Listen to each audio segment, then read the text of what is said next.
وہ سجدے محافظ مددگار سجدے، غموں کے مقابل عطردار سجدے، نجات اور بخشش کے سالار سجدے، تھکا تھر کو بنتے تھے تلوار سجدے، وہ سجدوں کے شوقین غازی کہاں ہے، زمیں پوچھتی ہے نمازی کہاں ہے۔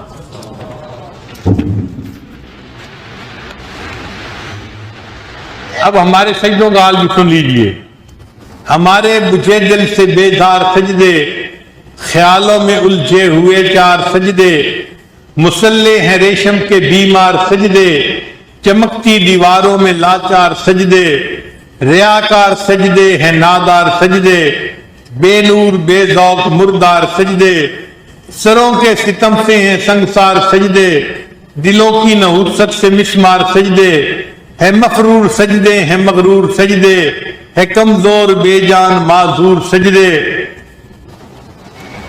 گناہوں کی چکی میں ہیں چور سجدے، گھسیٹے غلاموں سے مجبور سجدے، کہ سجدوں میں سر ہیں بھٹکتے ہیں سجدے، سراسر سروں میں لٹکتے ہیں سجدے، نگاہ خضوع میں کھٹکتے ہیں سجدے، دعاؤں سے دامن جھٹکتے ہیں سجدے، وہ سجدوں کے شوقین غازی کہاں ہیں، زمیں پوچھتی ہے نمازی کہاں ہے۔ آج ہم بھی سجدے کرتے ہیں مگر زمین پوچھتی ہے یا اللہ وہ نمازی کہاں چلے گئے جو سجدہ کرتے تھے تو میں بھی کانپ جاتی تھی۔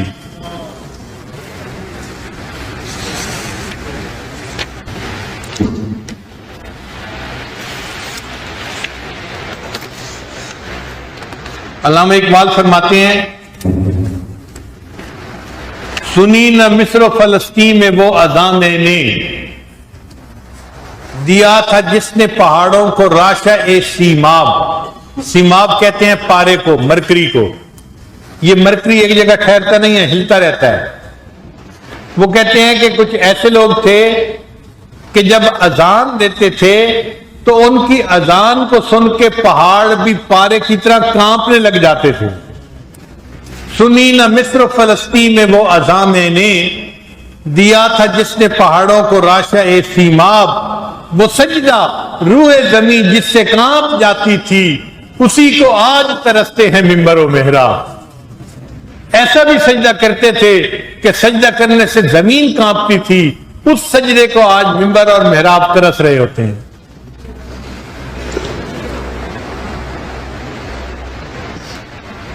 وہ ایک سجدہ جسے تو گراں سمجھتا ہے، ہزار سجدوں سے دیتا ہے آدمی کو نجات۔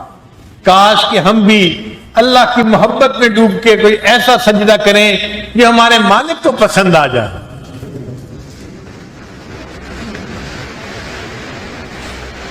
ایک شاعر تھا، پیتا پلاتا تھا، لوگ اس کو بہت غافل کہتے تھے، گناہگار کہتے تھے، خطاکار کہتے تھے۔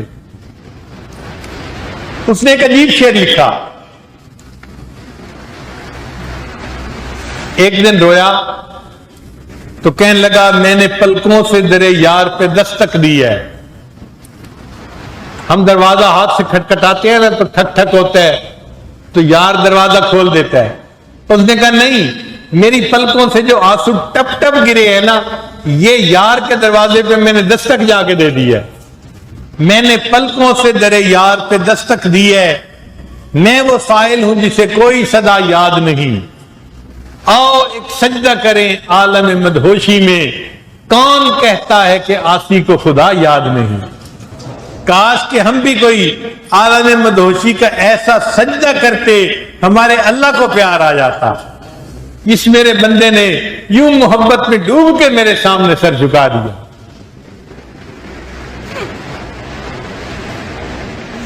علامہ اقبال فرماتے ہیں عشق اگر تیرا نہ ہو میری نماز کا امام، میرا قیام بھی حجاب میرا سجود بھی حجاب۔ تو عشق امام ہونا چاہیے، اللہ کی محبت سے نماز بھری ہوئی ہو۔ عشق اگر تیرا نہ ہو میری نماز کا امام، میرا قیام بھی حجاب میرا سجود بھی حجاب۔ اور ایک جگہ کہتے ہیں غضب کیا تیری یاد نے مجھے آ ستایا نماز میں، غضب کیا تیری یاد نے مجھے آ ستایا نماز میں، میری وہ بھی سجدے ادا ہوئے جو قضا ہوئے تھے نماز میں۔ اللہ آپ کی یاد نے مجھے ایسا تڑپا دیا کہ جو سجدے قضا ہوئے تھے میرے وہ بھی ادا ہو گئے۔ کاش اللہ کی محبت میں ڈوب کے ہم بھی کوئی ایسا سجدہ کرنے والا بن جائے۔ انسان کا دل تو چاہتا ہے نا، ہمارا محبوب تو ہماری آنکھوں سے اوجھل ہے، ہم تخیل میں سجدہ کر رہے ہوتے ہیں، مگر دل چاہتا ہے کہ اگر کبھی سامنے دیکھتے کوئی سامنے نظر آتا اور دیکھ کے سجدہ کر دے تو پھر اس کے پاؤں پہ سرکنے کا مزہ بھی آتا۔ علامہ اقبال کا خوبصورت شعر ہے، کبھی اے حقیقت منتظر نظر آ لباس مجاز میں، کبھی اے حقیقت منتظر نظر آ لباس مجاز میں، کہ ہزاروں سجدے تڑپ رہے ہیں میری جبین نیاز میں، میری جبین نیاز میں ہزاروں سجدے تڑپ رہے ہیں۔ کاش کہ آپ مجاز کی شکل میں سامنے آتے اور میں آپ کے پاؤں پہ سر رکھ کے ہزاروں مرتبہ سجدہ کرنے کا شوق پورا کر لیتا۔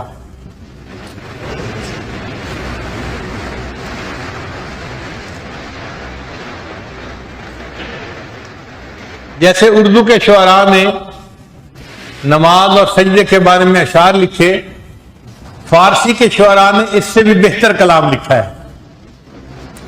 چنانچہ ایک شاعر فرماتے ہیں، بزمین چو سجدہ کردم ز زمین ندا برآمد، کہ جب میں نے زمین پر سجدہ کیا تو زمین سے یہ آواز آئی کہ مرا خراب کر دی تو بسجدہ ریائی، اور ریا کے سجدہ کرنے والے تو نے مجھے بھی خراب کر ڈالا۔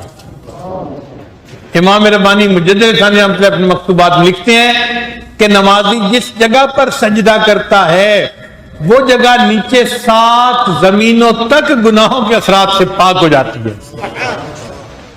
نمازی جس جگہ سجدہ کرتا ہے، سجدے کی یہ برکت ہے کہ وہ زمین 7 طبقوں تک اگر گناہوں کے اثرات ہوتے ہیں تو سب گناہوں کے اثرات اس سجدے سے دھل جاتے ہیں۔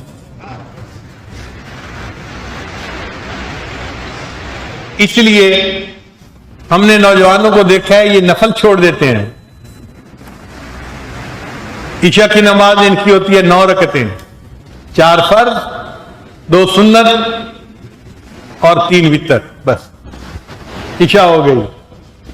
بھئی اللہ کے بندے، اگر عوام الناس کی یہ نماز ہے تو محبت والوں کی نماز تو 17 رکعتیں ہوتی ہیں، پوری نماز پڑھیں۔ یہ جو فرض نمازوں کے ساتھ فقہاء نے نفل لکھے ہیں نا، یہ بڑے اہم ہیں، ان کو پڑھنا چاہیے۔ اس کے پڑھنے کی 2 ریزن ہیں۔ پہلی ریزن تو یہ کہ عبداللہ ابن عباس نے فرمایا کرتے تھے کہ قیامت کے دن جس بندے کی فرض نماز کے اندر کمی ہوگی، اللہ نوافل سے اس کمی کو پورا فرما دیں گے۔ ہمارے یہ نفل ہمارے فرضوں کی کمی کو آف سیٹ کرنے کا ذریعہ بن جائیں گے، تو نفل ضرور پڑھیں۔ بھئی ہو سکتا ہے کوئی غفلت سے نماز پڑھی، کوئی غلطی ہو گئی، نماز ادا ہی نہیں ہوئی، تو نفل اس کی جگہ قبول ہو جائیں گے۔ اس لیے نفل نماز ضرور پڑھ لیا کریں۔ اور دوسرا اس وجہ سے بھی کہ ہم نفل ضرور پڑھیں، ہم نہیں جانتے کس جگہ کا کیا ہوا سجدہ میرے مالک کو پسند آ جائے۔ ہو سکتا ہے یہ جو 2 رکعت میں پڑھ رہا ہوں یہی سجدہ میرے اللہ کو پسند آ جائے گا اور میری زندگی کے سب گناہ معاف ہو جائیں گے۔ اس لیے نفل نہیں چھوڑنے چاہیے، جتنا موقع ملے نفل محبت سے ادا کرنے چاہیے۔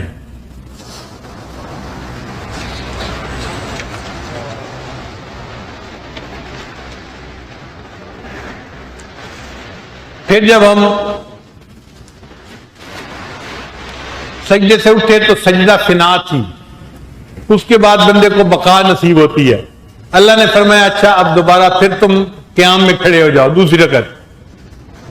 پھر ہم نے دوسری رکعت پڑھ لی، پھر اللہ نے فرمایا اچھا اب تم نے 2 رکعت ادا کر لی، اب تم اتحیات میں بیٹھ جاؤ اور اس گفتگو کا اعادہ کرو جو میری اور میرے محبوب کے درمیان ہوئی تھی۔